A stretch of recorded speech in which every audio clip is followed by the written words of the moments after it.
This is Tom Daly, and I'm interviewing Betty Walker. And this is the second day of March in 2023. So, Betty, let's start with your full name. What is your full name? Oh, Elizabeth Jane McGurian was my baptized name. They wanted to call me Betty Jane. Mm-hmm. And then I married a Maxwell. Before that, I had dropped Jane. And so I was Mrs. W. J. Maxwell III, or Betty Maxwell. Okay, and where were you born? I was born in Johnson City, Tennessee, Oh, yeah. Okay. 1938. Yeah. And what brought you to this place? Several things. One, I've always done yard work and love it, and my hands were hurting when I did yard work. And age. I was getting close to the big 8-0, and I've always been very active. And actually, there was someone who was going to take care of me in Columbia. She was my massage therapist who had done child care and elder care in London and was qualified and wonderful, good cook. And she started getting bad arthritis because I had built a totally handicapped accessible house. Mm-hmm. So my plan was to stay in Columbia in that house, and she would take care of me. And we were both noticing that that might not work. And it was just a lot of different things. And I did have some friends who live here, the Lepros. So that's how you knew about it. Angela Lepro and I were friends in Texas many years ago. All right. Mm-hmm. And where else have you lived? You sure you want to know? Sure. Born in Johnson City, Tennessee. And when I was around 1, Daddy went to the University of Kentucky in Lexington to be band director. And then the war came, and there was no more band. And after the war, he worked for VA and took us to Louisville, but we lived across the river in Indiana, in Charlestown. Then we moved to Louisville, and then he got a 2-year job at Ole Miss in Oxford, Mississippi. And so that's where I was in junior high, and he accepted a position in South Texas on the Mexican border in Edinburgh to form they were becoming a 4-year college and to start their music department. And then that year he started the South Texas Symphony. So we were in Edinburgh.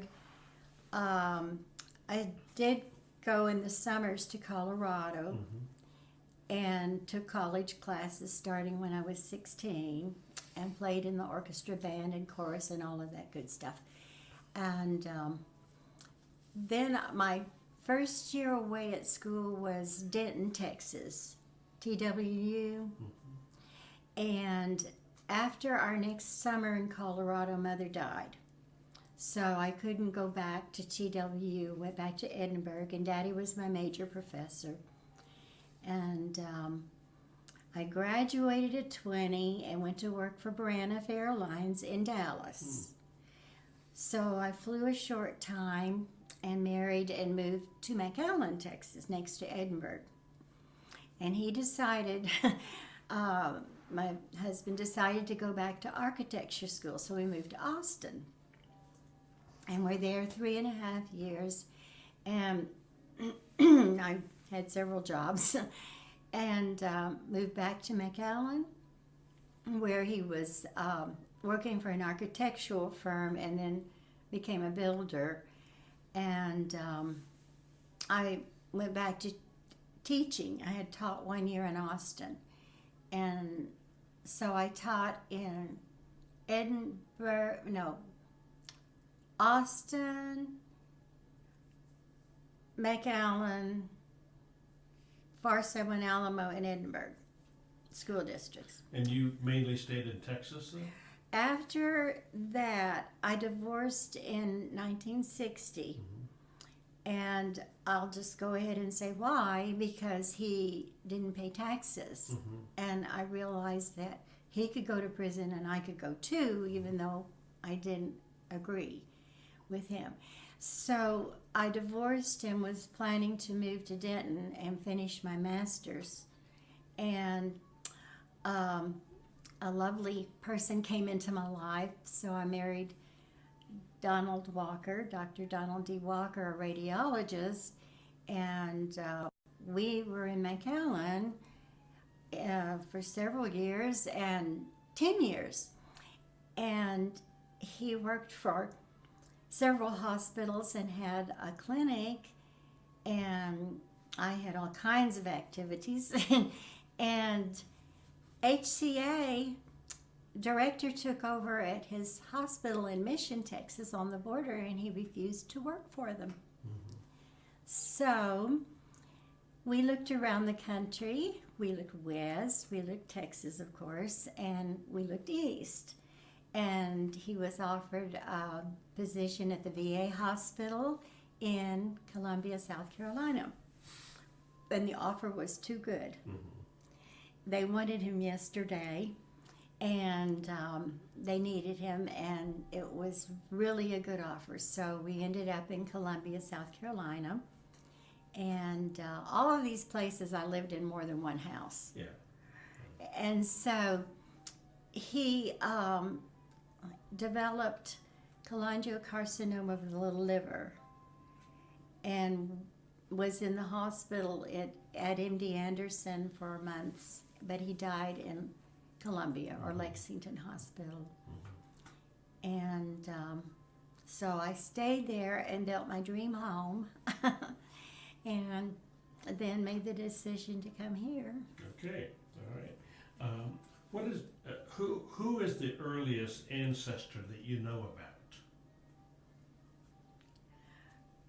I don't know if you'll believe this, but Google has taken my ancestors on mother's side back to Rome. It's very interesting. Now, Can you name that person? I could look it up on Google. I don't. That's okay. Uh-huh. That's okay. But the first one who came, I mean, I know the ones who came to this country. Yeah. Okay. All right. Okay, well, the Scoville family came into. Yeah, we don't have to go into all the details. I do know. Yeah, but you do know. I do know. And you can trace it back. And where and when did they live? Okay. You say to Rome, and that was when? Okay, it was Rome back during the time of Caesar, I think is. Oh, okay. But and a group from Normandy went into England with Charlemagne. And then I do know that the Pig family, P-I-G-G, were friends of King Charles I. So they got land around Williamsburg Okay. and then ended over in Kentucky. Okay. Tell me about your parents. Where are they from? Where were they from? And what do they do for a living? Well, the Scoville family was my mother's family, and I knew the family in Kentucky. And my mother's name was Maud, no middle name, Scoville, and then McGurian when she married. And she studied homemaking. She was one of 10 children whose mother died with the birth of the 10th one, and they had a stepmother who was the proverbial wicked stepmother and gave their dolls to her daughters and that sort of thing. It was hard, but the aunts took the children, and Mother got a complete education by living with my great aunt Magnolia and going to Western Kentucky and Bowling Green, Kentucky, where she met Daddy. Daddy's family, my father was born in Romania, so I'm half Romanian. Okay. And what do they do for a living, your mom and your dad? Well, in those days, if women worked, they had a baby, they had to quit teaching. She started out as a teacher in the mountains in Kentucky. And when she married Daddy, and he was a band director at Johnson City when I was born. She had to quit teaching. And it even said in the newspaper article that I have that they kept their marriage a secret. Okay. Yeah. And Daddy was a band director. Yeah, yeah. Tell me about the building your family lived in, the first home that you remember. There were some before. The one I remember was in Lexington, Kentucky, on Melrose Avenue in Hollywood. And I went to Cassidy School. And what was that home like? It was a brick home. I think now you call them a cottage or it was red brick and had the porch across the front and a separate garage. And Daddy had chickens in the back, and there was a garden behind the garage. And we had goslings, and then we had puppies, and big trees, and lilies of the valley under the dining room windows. And is that the main home that you remember, or are there others while you were growing up? I moved a lot. Oh, I've lived in 31 places. okay. That almost matches mine. Okay. Some of us. Now, as a child, how many were there other homes that you remember specifically? Well, that was the first memory home I have. There are pictures, and so I know we lived in some before. Okay. I loved Oxford because we lived between two antebellum homes, and that was fun. Yeah. And that leads me to my next question. Part of that is describe the neighborhood or community that you grew up in. Not just one. And one was a housing project in southern Indiana. It was a powder plant. And I went to school there about 3 years. One time we had to evacuate when there was a train derailment. And but we were close to Louisville. Daddy worked in Louisville at that time. And that was just a prefabricated type house. That's the worst house I lived in because Mother and Daddy always had nice houses, and Mother sewed so beautifully. She could make anything look nice. Made all my clothes. When you were a teenager, where was the gathering place? The band hall? No, anything at school. I love school. And I was in band and orchestra, a chorus and the play and everything. Good, good. Yeah. So you've told me about your schools. Do you remember a favorite teacher? Oh, I had so many. I had a favorite teacher. Anyone that stands out particularly? Well, because my parents were teachers, and I was a teacher. Favorite teacher. I really liked Ruth Morris in college, who taught music theory. She was a neighbor also, and her husband was our high school principal. Okay. You mentioned music. Were there other classes that you liked besides music? Oh, yes. Like what? I love all English classes, and I love school except I think I made 1 C in science in college, and maybe a B- or a B+ in something in high school. It was to do with math. Oh, it was, what is the other math that everybody takes? Trigonometry? Algebra. Algebra. I think I made a B in algebra instead of an A. So.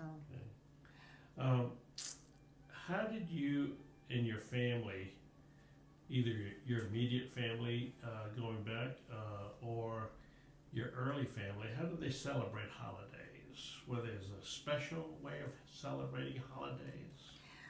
Well, before we moved to South Texas, which was so far from where we'd been and our family was, we would go on Christmas to Gary, Indiana, to my dad's family, and they were Romanian, and it was always fun.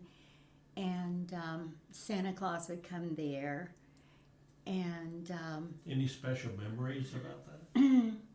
I remember sleeping on the sofa, but I still didn't hear Santa. I guess I was a good sleeper. But I remember Grandma was a wonderful cook. And on Saturdays, we would wake up to the smell of her donuts and nut breads. And she was known for her being a wonderful cook. She was short and had immigrated, of course, and didn't speak good English, but she was a wonderful cook, and we all loved it. And your grandfather? My grandpa was an immigrant also. They married in Cleveland, I think. But he helped build the Gary Steel Mills and became a foreman. He also was a cantor and helped organize the Romanian Orthodox Church. So he was very much looked up to in the community. So you've told me a little bit about your marriages, right? Not much. Do you want to tell me any more about the marriage? Well, the first one, I had wonderful in-laws. And in fact, I had 3 mother-in-laws who I loved and they loved me. They took such good care of me and gave me beautiful things, and we would have tacos at our house one week, and the next week they'd cook steaks for us, or take us to the country club. And my father-in-law was a surgeon, and my mother-in-law was happy to have a daughter. And the second marriage, my husband was everything I could have dreamed. That was a real good match. That was the doctor? Yes. Yeah. We were really well suited to each other. We complemented each other. And it was such a good marriage. We did some travel, and he knew I loved to travel. And he would ask me where his next medical meeting should be. And I would listen to the wives who'd already been places, and I'd say, well, maybe Coronado, California. And my family always traveled, and we didn't have a lot of money, so we stayed in our family's homes. But with Don, I got to stay at last in a Ritz-Carlton and experience some of the finer things of life, I guess. Did you have any children with it? Any of them? I have, with my first husband, I have a daughter and a son. And my daughter was named Elizabeth Maxwell, no middle name. And later, some of her students told her she was really Lexi. So she changed her name. My son was named after my first husband and his dad and their son, Walter John Maxwell. So you can add the numbers after that. And where do they live? My daughter's in Texas, and she's managing a golf course. She worked for the Texas Forest Service for a number of years. And before that, she had a carriage service in, not Kerrville. Oh my goodness. The Germantown in Central Texas. And my son is in Greenville now, and he's building homes. And my daughter's not married, she just has horses. My son has 2 boys, and they are both autistic, and they are very highly intelligent.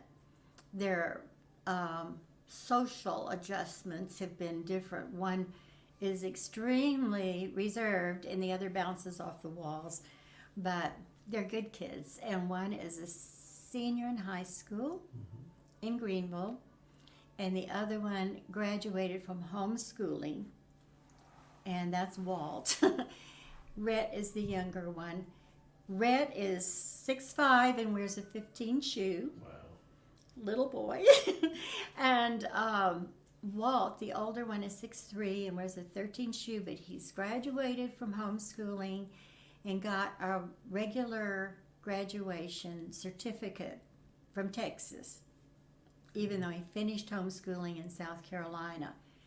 And he has been going to Greenville Tech, I think is the name of it. Now, do you get to see your children and grandchildren? Yes and no. Really not very much. Because the one in Texas really has her own life and doesn't even care to see family, which is sad. And the one in Greenville has been working on his son's project. He says he might get over this weekend, but those gifts over there are some Christmas and 2 birthdays because they've been sick. And if one in the family would get sick, then another and another, and so they wouldn't bring that here. What were you like growing up?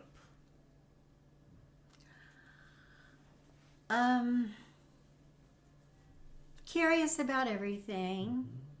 Always wanted to be a good student and loved music and all the arts.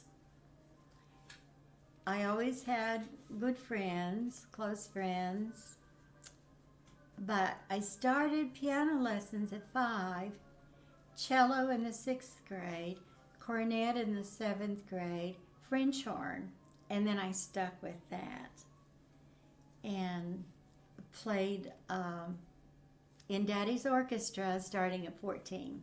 Wow. So I did love the horn. What stories have been passed down in your family? Daddy's daddy, who was Vasily Megurian in Arpasul de Jos, Romania, in Transylvania, was a shepherd boy. And we have his diary telling about how they started as a child with 1 lamb. And then as they got older and more responsible, they took on more lambs and sheep until they were maybe teenagers and responsible and could take a flock up into the mountains in Transylvania. And he tells about fighting wolves and bears and how important their dogs were to them. Any other stories? Well, on my mother's side, they had hard lives. But all of my great aunts got a good education, and I knew Aunt Lizzie the best. And she started a lot of schools in Kentucky and Ohio. One of the great aunts, Aunt Hallie, was a principal in Alabama. I can't remember the name exactly. And they all were very well educated for their time.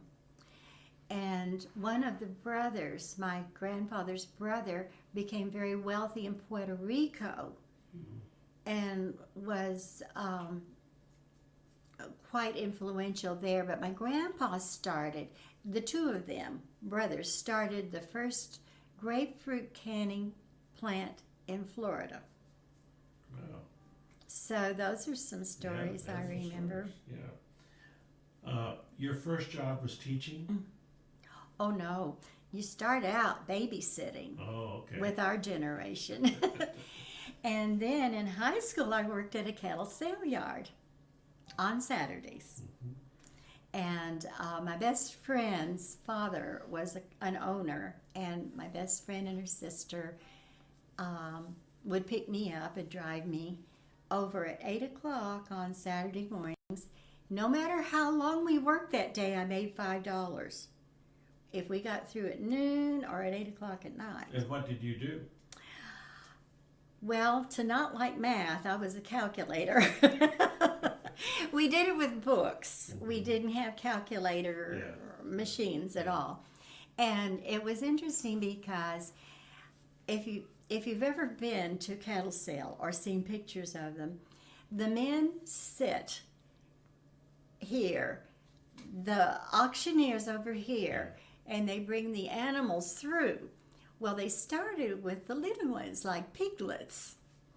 And sometimes they'd come into where I was. But we were in between the pens and the people and the office. And they would hand us a sheet of paper. And we would calculate the cost and turn it into the office. There was a window. And then the people would go pay later. That's fascinating. How have your job skills changed over the years? Well, I always said just because my parents were teachers is no reason I have to be. But that was one of the better jobs for women of our age group. And when my first husband, John, and I moved to Austin, I really got sick looking for a job because I was overqualified with my degree. And there were hundreds or maybe even thousands of people, women like me, looking for jobs, and there were no minimum wages at that time. So my first job, I had worked for the airlines. Braniff. And so one day I went to the airport and went to Braniff and told them that I, was looking for a job, and they pointed me to Hertz. And they said they knew that they were hiring somebody. So they did. They hired me for downtown. Then they closed downtown and put me out at the airport. So I worked for Hertz, and they closed an office and didn't need me, and Avis hired me. And I realized I was the only one in the airport late at night where the luggage was being picked up. And we had teletype in those days. Yeah. And I would get messages saying, be on the lookout for so-and-so. He's probably armed and dangerous, and he may be wanting to rent a car. And that sort of took a toll on me. And so I applied and got a job with AGC Heavy Highway Branch Lobby Group, working in the Driscoll Hotel as their front office receptionist. Everything we typed on an electric typewriter had to be perfect, no corrections. So I was there a little while, and I got fired. And that's, I don't think I want to go all the way into that, but it was, well, Dick Cheney was a member there of the group. It was that was the kind of people we were assisting. It was very political. And I guess I just didn't fit, but I got a good recommendation letter when I left. And then I was hired at the education department by Dr. V.J. Kennedy, and it was just a typist job. And he would move me up every 3 months or whatever. He would move me up to another salary level.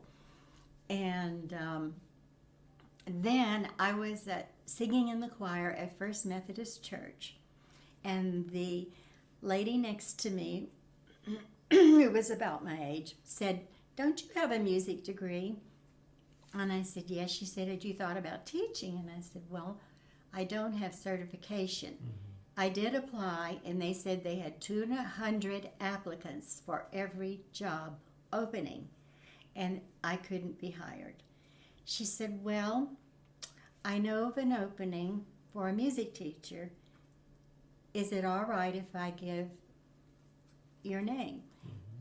Well, he called me that afternoon, and he interviewed me the next day, and I had a job teaching elementary music at Wooten Elementary School in Austin, Texas, which was a perfect school to start teaching. That's great. That's great. Yeah. Did any of your family serve in the military? A lot. Daddy did. He was in the Army. When he was band director and they dissolved the band, they took all of his students. He was 4F because his eyes were not good. But later they called him in to the radio division, and he went to Northern Italy. So that's where he served. And then my uncle was in the Army in Savannah, Georgia. And my aunt, their sister, was a WAVE, which was Navy. And then my husband Don was in the Army. He was a doctor in San Antonio at the hospital, and with his first wife and family. And my brother went into the Navy and was on a destroyer in the Pacific. My stepson went into the Navy and became a lieutenant. So quite a few connections there. Yes. Yeah. Were any of them in a major conflict? Daddy in Italy, of course. Yeah, Second World War. Okay. Besides music, playing the piano, I guess, do you have other hobbies or play sports? I tried tennis and took lessons and enjoyed it. And afterwards, it was so hot in Texas. It was difficult. I was already so busy with church and PEO and all the other things that I did. It just didn't work out. You would have to come in and wash your hair and everything, and very time consuming. My family do play tennis, and I did like to swim. And how about hobbies? I love art. I read. I like reading. Last night I stayed up till 10:30 working that puzzle, and I never work puzzles. That's the first one I've done. So I don't intend to continue that, but I do like playing the piano every day. Okay. Yeah. What organizations have you been part of, and what do they do? I've always been active in the church, in junior high and high school in Edinburgh, the Methodist Church. And then in college, I was president of the Methodist Student Movement and chaplain of the student body. And but I went on dates every Saturday night. I like to dance. And one of my main things is PEO. And PEO gives grants and scholarships to women on all levels. And I'm a 64-year member of PEO. I joined in 66. That's good. Yeah. Any other? Well, I was a member of the Junior League, which became League. Did a variety of things. I was in the Follies, in the chorus line, and danced to Raindrops Keep Falling on My Head. And yeah, I did a lot of things. We did art in the schools, and we visited the jails, and at that time, League did a variety of things. I think now they sometimes pick a major something to support. Well, that leads me right into the next question is, what music do you like? And how has music impacted your life? Well, you know the answer is in a major way, because I started piano at 5. And let's see. What kind of music do you like? Well, first of all would be classical. I do like jazz. I like show music, of course. That's fun, and we played a lot of that. I love band music, Yeah. but I played in an orchestra for so long. And Do you have a favorite song? no, they ask that at church, and it's usually whatever we're doing that's good at the time. Because if it were symphonies, if I listen to Mahler, it's Mahler. If I'm listening to Brahms, it's Brahms. Or Mendelssohn, or there's some composers who wrote everything they wrote was beautiful. So, and for church music, it's just, I just enjoy it. Yeah. Who had the greatest influence on you as a child or as an adult? As a child, after my parents, would have been Aunt Dorothy. And I visited her in the summers in Nashville. She was a single lady who worked for the Presbyterian Church, and she had a companion lady. Aunt Jane had come from a moneyed family, and Aunt Dorothy had not. And so they shared a house, and they both worked for the Presbyterian Church, and they took care of the poor children in the neighborhoods. In that neighborhood, it was a large house. They lived upstairs, and they had downstairs for kindergarten. And Aunt Dorothy was a practical nurse, so she could swab their throats and put Band-Aids on their cuts and So what did you like about her? everything. They were just very kind, and I learned later that my dolls that I thought were from Santa Claus were Aunt Dorothy, who had made all the clothes to go on them. And I have a China doll that they gave me. So she was a model for you. She was. She was. What would you say are the greatest challenges that you've faced in your life? Well, losing Mother when at my 19th birthday, because she went into a coma. She was at Methodist Hospital. She had had surgery, and it was botched. And so the doctor flew her to Houston. This was from Edinburgh, Texas, to Houston Methodist. And they told us that not only had they tied up her kidney, it was the only one she had, because she'd been run over by a wagon when she was 5. But she had 3 good pregnancies, so they didn't know. But he tied up the kidney. She was given a wrong blood type, and they waited too long to get her to Houston, so they put her on the artificial kidney, and she lived a week or so and went on my birthday. She insisted I go out to dinner with a high school friend who was a lifeguard at the Shamrock Hotel and had invited me out for dinner. And he came in and she said, have a good time. And then she went into coma, and that was...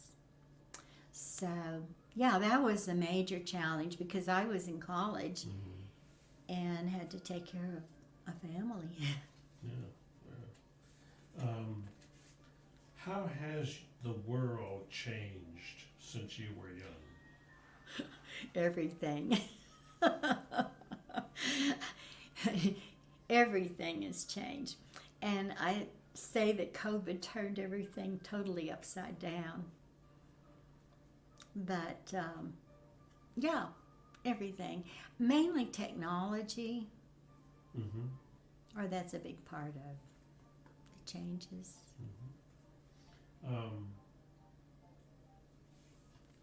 What kinds of values did your family or community teach you?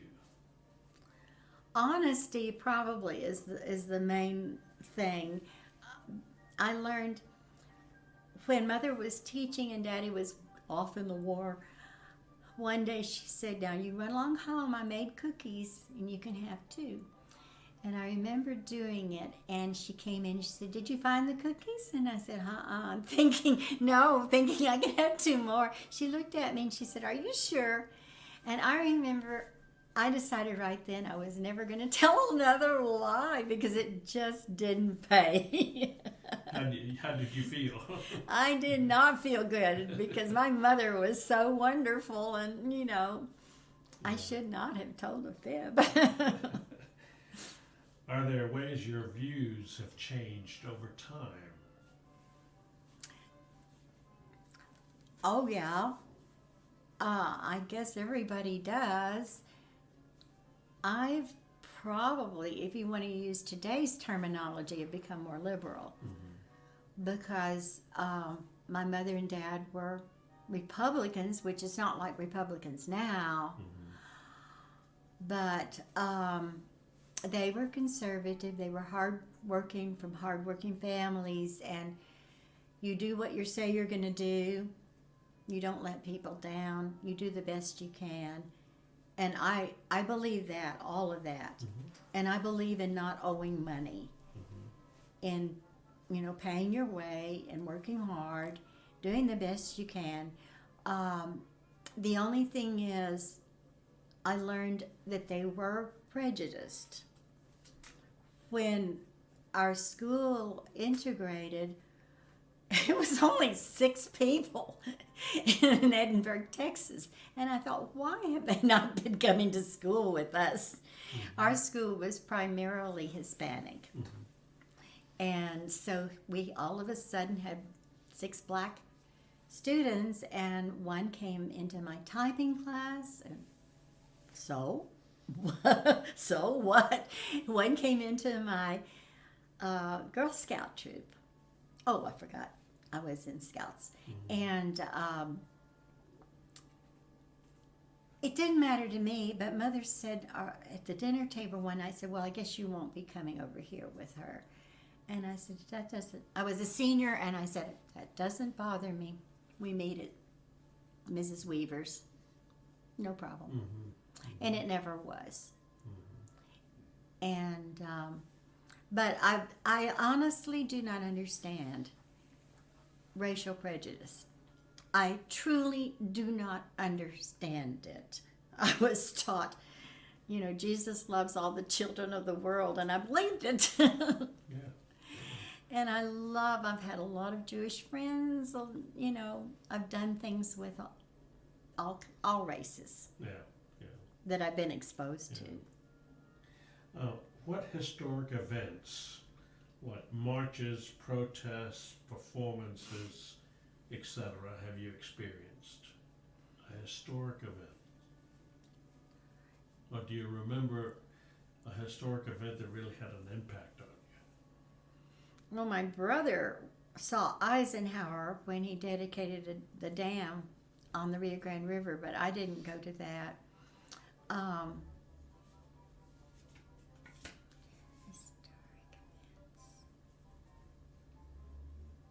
That I've been involved in. That's a good question. I'm trying to think. I always vote. Oh, I went to see Hillary Clinton downtown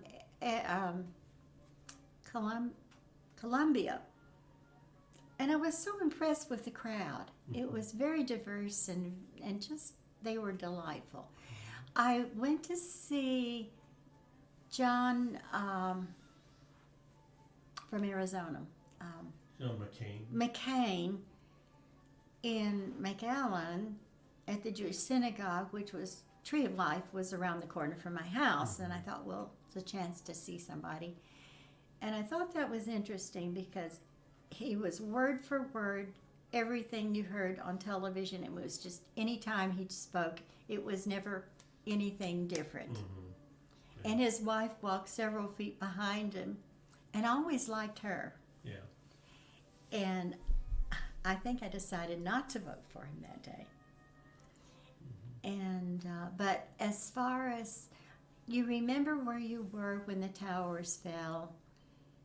When Kennedy was assassinated. And, well, I was teaching school. He was supposed to come to Austin to the parade that afternoon. And the children were all ready to get on the buses, and we got a notice that it was canceled. And the boy who told me was the problem child in the school, and I didn't know whether to believe him or not when he told me in the hallway. And sure enough, yeah. What has provided you with the most satisfaction in life? What are you most proud of?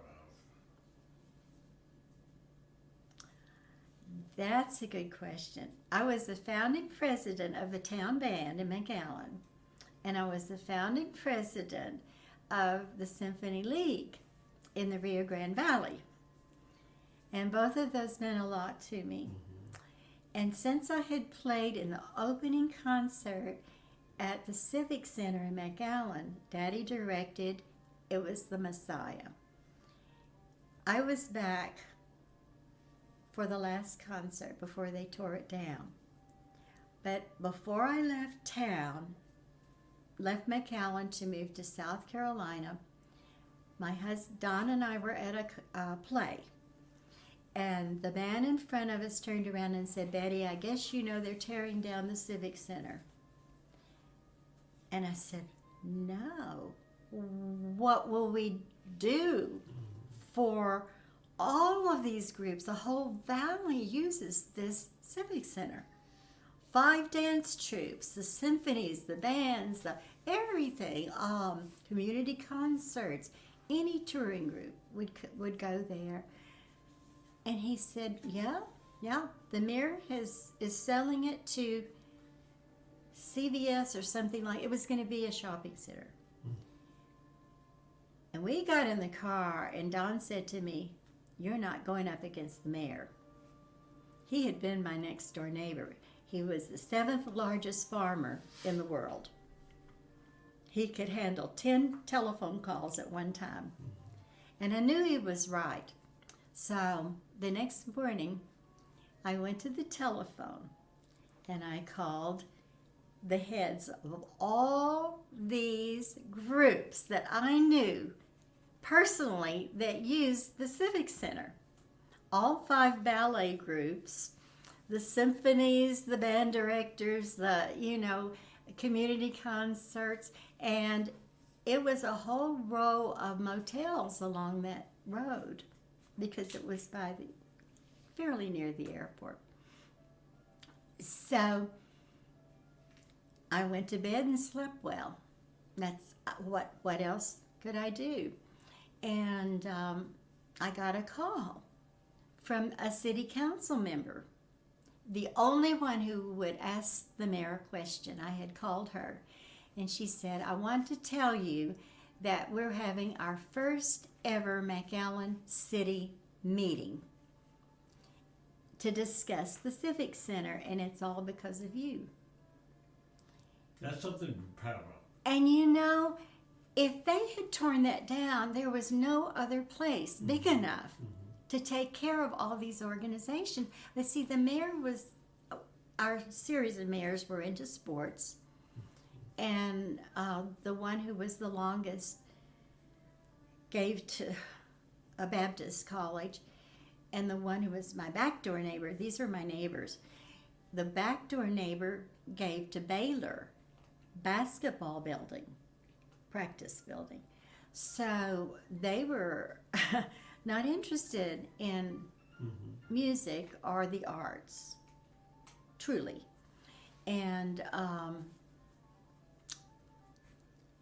later, I was in Austin, Texas for the 60th wedding anniversary of my backdoor neighbors, and she didn't remember much anymore. And before I left, he said to me, "You're the one responsible for the Civic Center not getting built."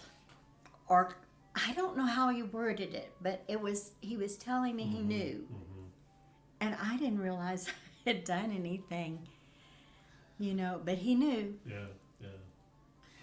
So is there anything else you would like to add that I haven't asked about? Oh, I pray a lot for all the people around me here. sadly, I moved on to a floor where we've lost 9 people since I moved in here. That's not healthy for me, Yeah. but it's the way it is. And so I just try to stay busy, not necessarily here at Deerfield. I do a lot outside. Like what? Well, I joined the symphony, and I have a parking space, so I can stay for the reception, and I have a parking space right across. And I belong to the Symphony Guild now. I'm very active with PEO, very active with that. And I sing in the choir, so that's Wednesday nights and Yeah. Sunday mornings, and we do really good music. Well, I want to thank you for giving me this time and sharing all this with other people here at Deerfield. Well, Thank it's you. been interesting. Thank you. Thank you.